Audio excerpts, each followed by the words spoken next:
أنواع جوري وصيت من هي يعني وصيت من هي واجبة لسر دبي بيكي بنمونا قرزاري كسي واجبة لسر لوصيتي خوتا نسيبت فلان كز واجبة كأمت كردبي فلان كز أو أندي قرزارم نم داوته أو ندم داوته أو ندم نداوته وهيش همو أمان دبي قلج بيبير بي هر نسيبه حتى ظلمته مظالمته بنفس لا يخد كما كمان مظالم كان بدره بتابتي ومظالماني كأتواني نفرك الديارة محققة حقي مادية بيجي ريته بنفس لا يخد أو ندي فلان كس قرزان بوم بدنا وبشكم خير خوايا الله سيلا دويتو أيداته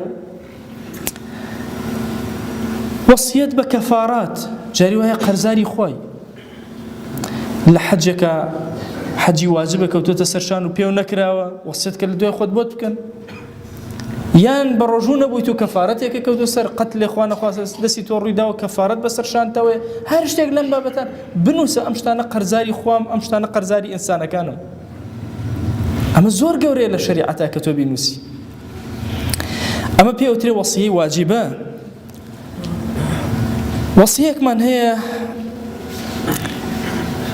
لأحكام قضاوتي أمروشة هي بيوتي الوصية الواجبة أجر أولاد كانت عمرت هي أولاد كان يكي لكرة كان مردوه كرزات هي واجبة نسرد وصيت كيبو أم كرزة أنا اشتيكي عن بركة ولا دواء خود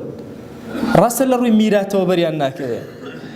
بلام أزاني أم كرجوك وكرة كان يثرد مندوب ولا حياته لقلتويا تاو كتكوين جياني توكراو بشق لم دهاتي همو بوكيك بشق لو دهاتي كيتي أولاد كانتي سواء أولادك إيشي كردبي يا إيشي نكردبي أما مفهومك إسلامي بي وري قرين شكا همو منالك كخواي قورا أي خاطر جير دستي تو بشي لو رزقي أداتتو أي باوك وي باوك كاتي أزانيك لمنالكاني الروشتو مردوه بلام أولادي هي لروي ميراته هيجي برناك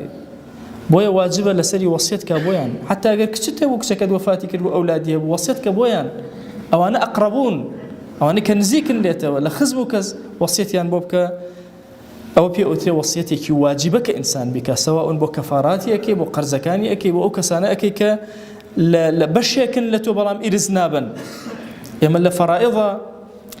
بينشكس هالنابي بإرز بينشكس أولادي إنسان